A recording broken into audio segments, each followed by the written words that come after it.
What's up, God? And welcome any soul that find this video. So today, I'd like to talk about thoughts. Um, I had a conversation with a dear one, which kind of provoked this topic for me. He got to a point of life where he was constantly thinking, right?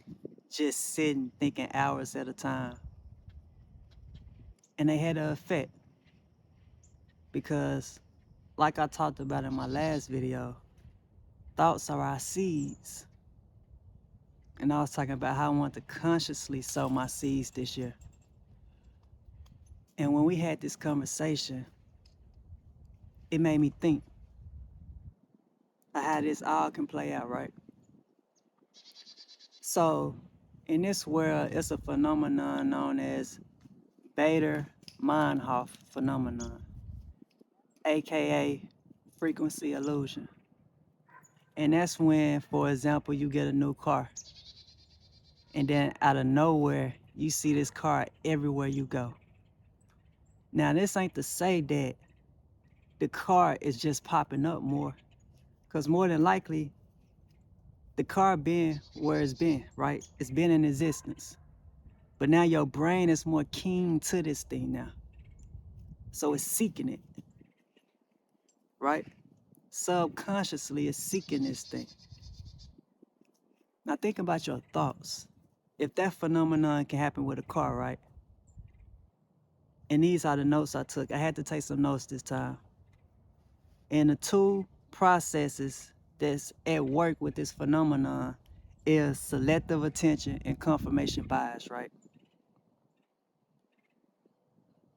We selectively looking for it, and we're looking for something that confirms what we already believe and value.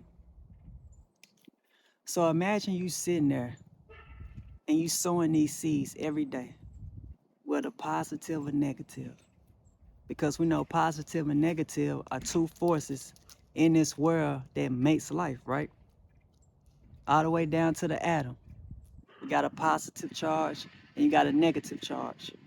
Well, when you sow these seeds, whether they're negatively charged, or positively charged, there is gonna be a reaction, right? So playing off of this phenomenon, say I'm sowing seeds every single day, thoughts every single day. That can be what we deem negative, right? Well, my question is, do we get to the point where we subconsciously look for negativity? Because we done sowed these seeds so much and they so ingrained in our brain at this point, right? That when we look out into the world, we find that which we sowed, which speaks to the principle, you reap what you sow, right? Whether you sowing it consciously or not, it don't matter. You ain't gotta be conscious for this process. You get what I'm saying? So say that you sowing what we deem positive seeds, positive thoughts, constantly. Well, subconsciously, are you now looking for positive outcomes? Because this is what you are sowing continuously. And that's why I got to the point why I say that we have to be conscious of the seeds that we sow. Because these are very real things. These thoughts are very real. We're energy. Everything is energy. That's what they tell us, right? Matter is made out of atoms, right? We eat for energy. We sleep to recharge energy. In order for my hand to move, electrical signals are being sent from my brain. That's energy. These thoughts are energy. So you always got to be mindful of what energy you are truly putting out there, right? And that's why these old principles are so valuable today, because way back then, they told you that you reap what you sow. But to make it practical, you reap what you sow. You sowing seeds in this field every single day. You gotta be a master of the temple. Because if you're not, then you can get to the standpoint where it just seems like life is happening to you, right? You're not even aware of the seeds that you're sowing.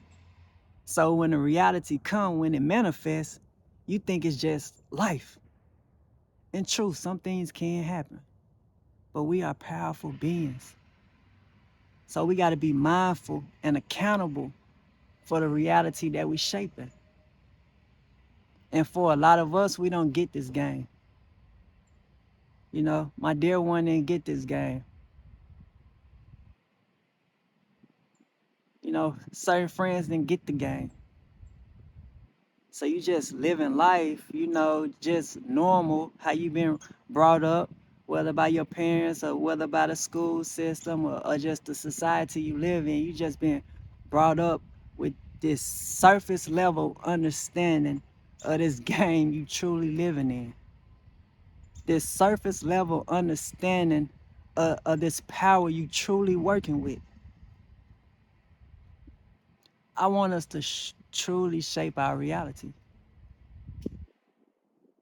But first, I want us to truly believe that we can shape the reality. I'm currently working on that. Like, I've been given this information and I believe it, but I want it to be more practical. I want to see it. You feel me? I want to see. I don't just want to talk about the power. I want to actually utilize the power. Thus, when I utilize it, then when I come and talk to my people, I can come and talk to them from a standpoint of, hey, bro, I did whoop the whoop. This what I did. This how I did it. These the principles I use. Boom, this what happened. I can show you. It got to be tangible. Like, it got to be tangible. For some people, it got to be tangible. I can't just tell you what's happening inside of me because you're not inside of me, right? So I'm going to have to show you. And it's coming. That's what this whole channel is about. It's coming. Documentation is coming. You're going to see it's straight tangible for sure. I'm not even doubting it. But as I move and I get these different experiences, I'm seeing more and more like, dang, Jay, we really do need this game. Like, we really do need this knowledge. Because we can find ourselves in situations that we might not necessarily have to be in. Because what did it tell us? My people will perish from lack of knowledge. That's what I'm saying. The game been laid out. It been laid out. Read what you saw.